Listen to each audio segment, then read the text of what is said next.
श्री शिवाय नमस्तुभयम। दोस्तों, आप सभी लोग जानते हैं कि 14 नवंबर 2024 यानी गुरुवार को पड़ रही है कार्तिक महीने की बैकुंठ चतुर्दशी तिथि।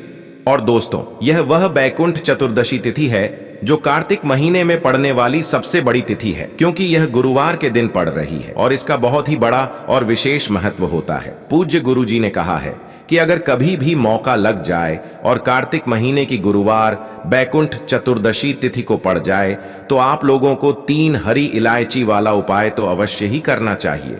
इन दोनों का संयोग बहुत कम आता है और इसी के साथ में गुरु जी ने अपनी शिव पुराण कथा में बताया है कि इस दिन आपको 3 हरी इलायची वाला उपाय तो आपको अवश्य ही करना चाहिए, क्योंकि ऐसा दिन पूरे साल में सिर्फ एक ही बार आता है।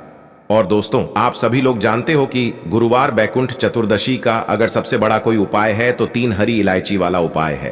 तो दोस्तों, इस बैकुंठ चतुर्दशी के दिन आप लोगों को इस 3 हरी इलायची वाला उपाय को जरूर करना है। बहुत सारे लोग होंगे जिन लोगों ने इस उपाय को ना किया हो, मतलब पूरा साल निकल गया, उन्होंने किसी भी दिन इस 3 हरी इलायची वाला उपाय को ना किया हो। पर दोस्तों, आपके पास एक आखिरी मौका बचा हुआ है जो कि 14 नवंबर के दिन है। तो इस दिन आप लोगों को इस वाले उपाय को जरूर कर लेना है। भले ही आपने पूरे महीने भर इस उपाय को ना किया हो, पर अगर आपने इस कार्तिक महीने के गुरुवार बैकुंठ चतुर्दशी तिथि के दिन अगर इस वाले उपाय को कर लिया तो आपको इस उपाय को करने का वह फल मिलेगा जिसकी आपने कभी कल्पना भी नहीं करी होगी। इसीलिए आप लोग इस वाले उपाय को एक बार जरूर कर लेना है, ताकि आप लोगों के हाथ से यह मौका ना जा सके और आपको इस उपाय को करने का फल मिल सके।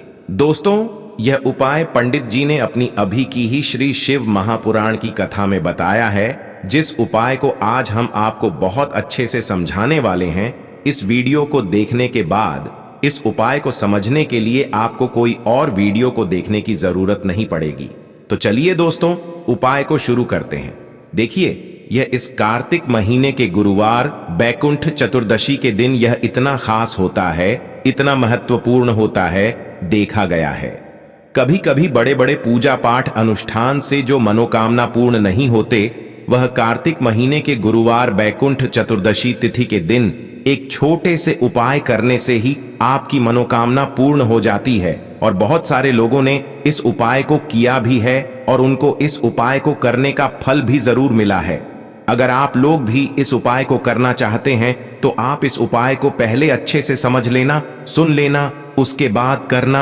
आपको इस उपाय का फल जरूर मिलेगा। और इस उपाय को कर लेने से आपके घर में चाहे किसी भी प्रकार की दुख और समस्या क्यों ना चल रही हो, आपको उसका कारण भी नहीं पता है कि भाई यह समस्या किस कारण से चल रही है। उसका कुछ भी कारण हो सकता है, जैसे पितृदोष हो सकता है या किसी भी तरह का मंगल दोष भी हो सकता है। तो इस दिन आप लोगों को यह वाला उपाय कर लेना है। यह एक ऐसा उपाय है जिस उपाय को अगर किसी विशेष दिन पर किया जाए तो भाई उस विशेष दिन का जो है वह तो हमें मिलता ही मिलता है, पर हमने उस दिन पर इस उपाय को किया है तो हमें उससे भी बड़ा फल मिलता है और फल बहुत जल्दी मिलता है, क्योंकि आप इस उपाय को बहुत ही बड़े और विशेष दिन पर कर रहे हो। तो चलिए अब उपाय के बारे में बात करते हैं, लेकिन उससे पहले आप लोगों को यह जानना आवश्यक है कि आखिर यह उपाय किस समय करना है, किसको करना है और कैसे करना है। तो चलिए हम आगे आपको वीडियो में एक एक करके बता देते हैं। लेकिन उससे पहले अगर आप लोग हमारे चैनल पर पहली बार आए हैं या फिर मेरी आवाज आज पहली बार सुन रहे हैं तो हमारे चैनल को सब्सक्राइब जरूर कर लेना और इस वीडियो को लाइक करके कमेंट बॉक्स में श्री शिवाय नमस्तुभ्यम ओम नमः शिवाय जरूर टाइप कर देना। तो दोस्तों, इस 3 हरी इलायची वाला उपाय को हमें इस गुरुवार बैकुंठ चतुर्दशी तिथि के दिन कैसे करना है, किसको करना है, किस समय करना है और कहां पर करना है, ये सारे सवालों के जवाब आपको इस वीडियो में मिल जाएंगे। और जो ये वीडियो देखेगा भाई, उसको 3 हरी इलायची वाला उपाय जरूर करना चाहिए, क्योंकि इस दिन एक हरी इलायची का भी बहुत ही बड़ा और विशेष महत्व होता है। और जब बात आ जाए 3 हरी इलायची की तो यह सोने पर सुहागा वाली बात हो जाती है और यह एक बहुत ही बड़ा उपाय हो जाता है इस गुरुवार बैकुंठ चतुर्दशी तिथि का। तो अब दोस्तों, इस 3 हरी इलायची वाला उपाय को आखिर करना किसको है, सबसे पहले हम लोग वह बात जान लेते हैं। तो देखो, घर की जो बड़ी माताएं बहनें होती हैं, उन माताओं बहनों में से कोई भी एक बड़ी माता बहन इस वाले उपाय को कर सकती है। और दोस्तों, अगर आप चाहे तो अपने घर में से सभी सदस्यों को भी इस उपाय को करवा सकते हैं। अगर किसी व्यक्ति की खुद की कोई मनोकामना है, खुद की कोई दुख और परेशानी है जो कि वह अपने लिए ही करना चाहता है, इस वाले उपाय को तो वह खुद अपने लिए भी कर सकता है। बाकी अगर कोई घर में से ऐसा है जो कि अपने पूरे घर परिवार की सुख और शांति के लिए यह वाला उपाय करना चाहता है, तो भाई वह भी कर सकता है। उसमें भी कोई दिक्कत वाली बात नहीं है।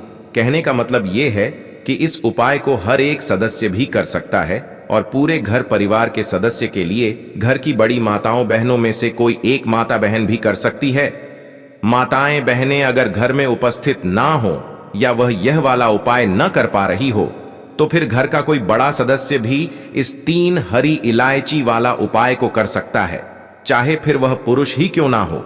उसमें कोई भी दिक्कत वाली बात नहीं है। अब दोस्तों, जो अगला प्रश्न निकल कर आता है वह यह आता है इस उपाय को लेकर कि आखिर इस उपाय को हमें किस समय करना है, सुबह के समय करना है कि शाम के समय करना है। तो देखो, इस वाले उपाय को आप लोग सुबह के समय भी कर सकते हो और शाम के समय प्रदोष काल में भी कर सकते हो। अब अगर आप पूछो कि भाई सबसे उत्तम समय कौन सा रहेगा इस 3 हरी इलायची वाला उपाय को करने का, तो हम आपसे बस यही कहेंगे कि इस उपाय को आप सुबह के समय करेंगे तो ज्यादा बेहतर होगा। बाकी अगर प्रदोष काल शाम के समय भी करेंगे तो भी अच्छा होगा, उसमें कोई भी दिक्कत वाली बात नहीं है। तो अब दोस्तों, जो अगली सबसे बड़ी और महत्वपूर्ण बात आती है वह यह आती है कि सुबह अगर हम उपाय को करेंगे तो हमें कितने बजे से लेकर कितने बजे तक के बीच में करना है, और शाम के समय प्रदोष काल में करेंगे तो हमें कितने बजे से लेकर कितने बजे के बीच में करना है। तो देखो, सुबह जितनी जल्दी हो सके आप उपाय को करने की कोशिश करना। बाकी अगर किसी कारणवश लेट भी हो जाओ, थोड़ी देर भी हो जाए, तो 10 या 11 बजे तक भी आप उपाय कर लेना, पर 12 बजे से ज्यादा देरी ना हो, ठीक है? इस बात का ध्यान रखना। उसके बाद में दोस्तों, अगर शाम के समय प्रदोष काल की बात करें, प्रदोष काल का जो समय होता है वो शाम के 6 बजे से शुरू हो जाता है।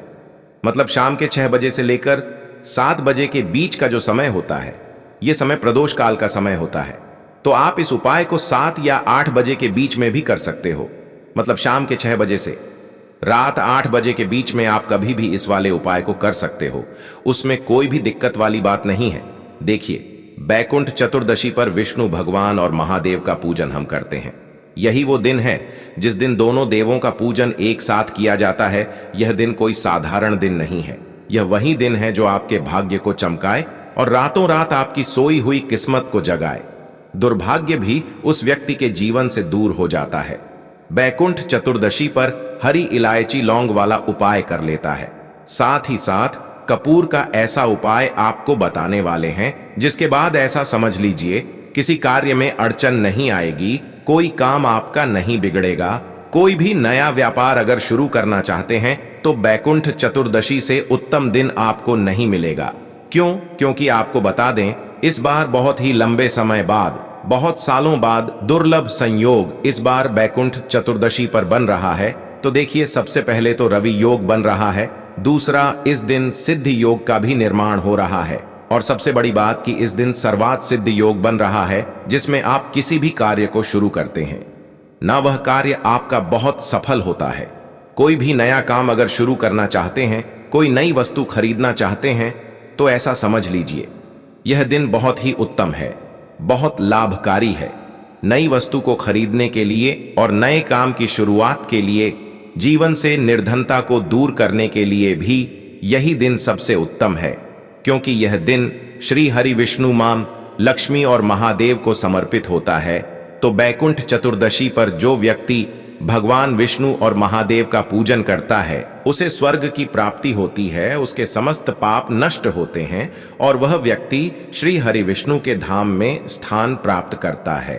तो देखिए, महादेव ने स्वयं कहा है कि जो व्यक्ति बैकुंठ चतुर्दशी वाले दिन पहले विष्णु जी की पूजा करेगा और उसके बाद मेरी पूजा करेगा, यानी महादेव की जो व्यक्ति पूजा करते हैं, पहले विष्णु भगवान की आपको पूजा करनी है, फिर महादेव का पूजन करना है। जो व्यक्ति इस उपाय को कर लेगा, बैकुंठ चतुर्दशी पर वह सीधे सीधे मां और उनका भक्त कभी कष्ट में नहीं रहता है। मतलब स्वर्ग की प्राप्ति भी होगी और जीवन में हर सुख आपको मिलेगा। आपके जीवन के सारे कष्ट, सारे दुखों को दूर करने स्वयं महादेव आपके जीवन में आएंगे। तो चलिए बात कर लेते हैं कि कौन सा उपाय है और किस तरह से आपको यह उपाय करना है। कैसे आप अपने घर से निर्धनता को दूर करेंगे और अपने भाग्य को रातों रात चमकाए। तो बैकुंठ चतुर्दशी का दिन ही है जब श्री हरि विष्णु दोबारा से संसार का कार्य संभालते हैं। संसार के संचालन का कार्य वह 4 महीने के लिए भोलेनाथ को देते हैं और भोलेनाथ इसी दिन यानी बैकुंठ चतुर्दशी पर ही दोबारा से भगवान विष्णु को यह कार्य सौंपते हैं। फिर से श्री हरि विष्णु विश्व का संचालन करते हैं और अपने भक्तों की मन मनोकामना को पूरा करती हैं। अब भोलेनाथ तो बहुत भोले हैं, उनके भक्त जो उनसे मांग लेते हैं वह उनको दे देते हैं। तो बात कर लेते हैं, सबसे पहले उपाय कौन सा है जो आपको इस दिन करना है। पहले हम बात करेंगे हरी इलायची लौंग वाले उपाय की और उसके बाद आपको बताएंगे कि महादेव का पूजन आपको इस दिन कैसे करना है और कैसे श्री हरि विष्णु को आपको प्रसन्न करना है। और जो उपाय हम आपको बताने वाले हैं, 3 हरी इलायची और 3 लौंग वाला, यह उपाय करने से श्री हरि विष्णु और मां लक्ष्मी की असीम कृपा मिलती है। और जो लोग श्री हरि विष्णु मां लक्ष्मी को एक साथ प्रसन्न कर लेते हैं, उनके घर से कभी रुष्ट होकर लक्ष्मी नहीं जाती है। उनके घर में अष्ट लक्ष्मी का वास रहता ही है, कभी धन की कमी घर में नहीं आती है। आपको क्या करना है, 3 हरी इलायची लेनी है, साबुत बिल्कुल खंडित नहीं होनी चाहिए, टूटी हुई ना हो। 3 ही लौंग लेनी है, लौंग भी साबुत लेनी है, बिल्कुल भी टूटी हुई ना हो। 3 हरी इलायची, 3 लौंग और 1 लेना है। यहां पर आपको कपूर का टुकड़ा, छोटा सा कपूर लेंगे। तीनों चीजों को एक साथ मिट्टी के दीपक में या किसी बर्तन में आपको रखना है और अपने घर के मंदिर में इसे आपको जलाना है। और एक देसी घी का दीपक अलग से आपको को गोल बाती का मां लक्ष्मी और श्री हरि विष्णु के सामने लगाना है। छोटा सा उपाय है, करिए और देखिए भाग्य कैसे चमकता है। जो हरी इलायची लौंग और कपूर आपने जलाया है उसे घर के मंदिर में ही घुमाना है, पूरे घर में लेकर आपको नहीं घूमना है। जब यह उपाय आप करेंगे, आपको अपनी जो भी मनोकामना है वो यहाँ पर कहनी है। अगर धन चाहिए तो उसके लिए प्रार्थना करेंगे, जीवन में कुछ और चाहिए तो उसके लिए प्रार्थना करेंगे। साल की ऐसा समझ लीजिए जो वैकुंठ चतुर्दशी होती है, यह जो तिथि होती है यह आपके भाग्य को चमकाने का काम भी करती है। और ऐसा समझ लीजिए धन को बहुत तेजी से बढ़ाती है जब आप इस उपाय को करते हैं, क्योंकि यह दिन साधारण नहीं है, यह दिन बहुत लाभकारी है, बहुत उत्तम है। इस उपाय को करने से धन की वर्षा उनके घर में जरूर होती है, जो लोग इस उपाय को सच्ची श्रद्धा से करते हैं। चलिए अब बात कर लेते हैं महादेव का पूजन आपको इस दिन कैसे करना है। देखिए महादेव इतने भोले हैं, अगर आप उनका नाम भी ले देते हैं ना, जय शिव शंभू हर हर महादेव, कुछ भी आप बोल देते हैं, वो उससे भी प्रसन्न हो जाते हैं। यही कारण है कि उनका एक नाम भोलेनाथ भी है। वो अपने भक्त की जरा सी पूजा से प्रसन्न होकर अपने भक्तों को वह क्या नहीं देते हैं जो उनके भाग्य में नहीं लिखा होता है, वह भी दे देते हैं। अब आपको करना क्या है, आपको महादेव, अगर आपके घर में महादेव की कोई मूर्ति है, प्रतिमा है, वहां पर एक देसी घी का दीपक आपको लगाना है। महादेव के आगे जब आप दीपक लगाएंगे, उससे पहले दीपक आपको भगवान गणेश के आगे लगाना है, क्योंकि ये प्रथम पूजनीय है और इनके बिना सारी पूजा अधूरी होती है। ऐसा समझ लीजिए कि जब भी आप सबसे पहले क्या करेंगे कि गणेश जी के आगे दीपक लगाएंगे, फिर लगाएंगे महादेव के आगे माता पार्वती का ध्यान करेंगे और फिर महादेव से कहेंगे कि आप तो भोलेनाथ हैं, आपसे क्या नहीं कह सकते, आप जो कहते हैं वो आप सबको देते हैं। मेरी भी ये मनोकामना है, मेरी भी ये भी विश है, इसे भी आप पूरा करिए। तो देखिए जब भी आप भोलेनाथ से बैकुंठ चतुर्दशी पर पहले आप किसका पूजन करेंगे, विष्णु भगवान का, मां लक्ष्मी का पूजन करेंगे और उसके बाद यह उपाय आप करेंगे, ठीक है ना। भगवान गणेश के आगे तो आप पहले ही दीपक लगाकर रख दें सबसे पहले, और फिर इस तरह से आप पूजन करें। महादेव का सिर्फ एक दीपक भी अगर आप लगा देंगे तो तो महादेव आपकी सारी मनोकामना को पूरा कर देंगे। तो भोलेनाथ हैं, जो मांग लेंगे वो आपको दे देंगे।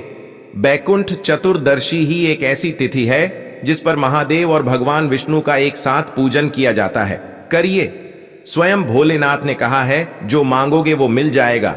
तो करके देखिए, क्या पता आपको आपके जीवन में वो मिल जाए जो लंबे समय से अधूरा है, अटका हुआ है। तो चलिए अब बात कर लेते हैं तीसरे उपाय की। और इस उपाय को करने से आपकी सारी मनोकामनाएं पूरी होंगी। घर से क्लेश दूर होगा, घर में पैसा आएगा, घर में पैसा रुकेगा और कभी भी निर्धनता लौटकर घर में नहीं आएगी। अब यह उपाय आप दो तरह से कर सकते। देखिए, सबसे पहले तो आपको क्या करना है, एक दीपक तैयार करना है और आपके घर के आसपास कोई भी पवित्र नदी हो, कोई जलाशय हो, कोई कुआं हो, कोई बाबरी हो, है ना, वहां पर जाकर आपको दीपक लगाना है। अब बहुत सारे लोग कहेंगे कि हमारे घर के पास कोई भी पानी का स्रोत नहीं है, शुद्ध पानी का कोई भी स्रोत नहीं है, न नदी है, न तालाब है, न जलाशय है, न बाबरी है, फिर यह उपाय कैसे करेंगे? तो देखिए, आपको क्या करना है, आपको यही दीपक पीपल के पेड़ के नीचे लगाना है। पीपल का पेड़ ही एक ऐसा पेड़ है जिसमें ब्रह्मा विष्णु महेश का वास होता है, जिसमें मां लक्ष्मी वास करती हैं, श्री हरि विष्णु वास करते हैं और जिसमें हमारे पितरों का वास भी होता है। तो पीपल के पेड़ के नीचे यह दीपक लगाकर आइए, अपनी मनोकामना कहकर आइए और फिर देखिए कि कैसे जीवन में वो मिलता है जो कभी आपने सोचा भी नहीं होगा। धन तो मिलेगा ही, जो आपने सोचा भी नहीं होगा वो आपको मिल जाएगा। भाग्य चमकेगा, निर्धनता घर से दूर होगी और मां लक्ष्मी की कृपा बरसेगी। तो छोटा सा उपाय है लेकिन बहुत चमत्कारी है। करिए, शाम के समय का उपाय है, शाम के समय यह उपाय करना है। अगर शाम में नहीं कर पा रहे हैं, समय नहीं है, तो आप सुबह में भी यह उपाय कर सकते हैं। सच्ची श्रद्धा और पूर्ण निष्ठा भगवान हमेशा देखते हैं, तो सच्ची श्रद्धा से किए गए उपाय सफल होते हैं और आपकी जो भी मनोकामना है उसे भगवान विष्णु मां लक्ष्मी महादेव जरूर पूरा करते हैं। हम महादेव से यही प्रार्थना करेंगे कि आपके जीवन के सारे संकटों को, सारे कष्टों को दूर करें और श्री हरि विष्णु मां लक्ष्मी सहित आपके घर में आए और कभी आपके घर में धन संपदा की कमी ना हो। भगवान गणपति रिद्धि सिद्धि के साथ आपके घर में आए और धन वर्षा हमेशा आपके घर में होती रहे। तो दोस्तों, यह थे पूज्य गुरुजी द्वारा बताए गए कुछ बहुत ही खास उपाय। अगर आपको जानकारी अच्छी लगी हो तो वीडियो लाइक करिएगा। मिलते हैं फिर एक नए वीडियो के साथ। श्री शिवाय नमस्तु भयम।